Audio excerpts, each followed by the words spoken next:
Copa আমেরিকার Costa Rica দলে কেইলর নাভাস থাকবেন নাকি থাকবেন না, তাকে রাখা হবে নাকি হবে না, এসব নিয়ে গুঞ্জন চলছিল বেশ কিছুদিন ধরেই। সবকিছুর সমাপ্তি টেনে দিলেন তিনি নিজেই। 37 বছর বয়সী এই গোলকিপার সামাজিক মাধ্যমে জানিয়ে দিলেন আর খেলবেন না তিনি আন্তর্জাতিক ফুটবলে। এবারের কোপা আমেরিকাতেও দেখা যাবে না সাবেক রিয়াল মাদ্রিদ তারকাকে। তার বিদায়ে কোস্টারিকার ফুটবলে দারুণ একটি অধ্যায়ের শেষ হলো। ওয়ালটন এসিতে ইনস্টলেশন একদম ফ্রি।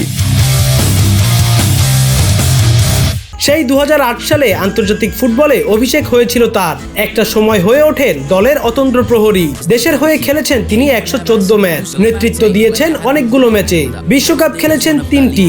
কোস্টারিকার ফুটবল ইতিহাসের সবচেয়ে স্মরণীয় সাফল্য 2014 বিশ্বকাপের কোয়ার্টার ফাইনালে ওঠায় তার ছিল বড় অবদান। সব স্মৃতিকে সঙ্গী করে বিদায় জানালেন তিনি। ভবিষ্যতে অন্য কোনো ভূমিকায় আবার দলের সঙ্গে থাকার ইঙ্গিতও দিয়ে রাখলেন।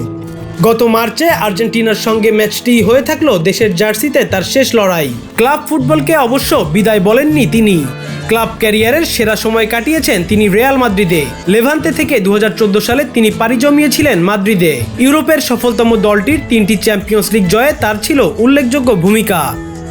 এছাড়াও এই ক্লাবের হয়ে তিনি জিতেছেন 4টি ক্লাব বিশ্বকাপ, 2টি উয়েফা সুপার কাপ, 1টি করে লা লিগা ও স্প্যানিশ সুপার কাপ। পরে 2019 সালে তিনি নাম লেখান পিএসজিতে। এই ক্লাবের হয়ে 3টি ফরাসি লিগ সহ জিতেছেন আরও 6টি ট্রফি।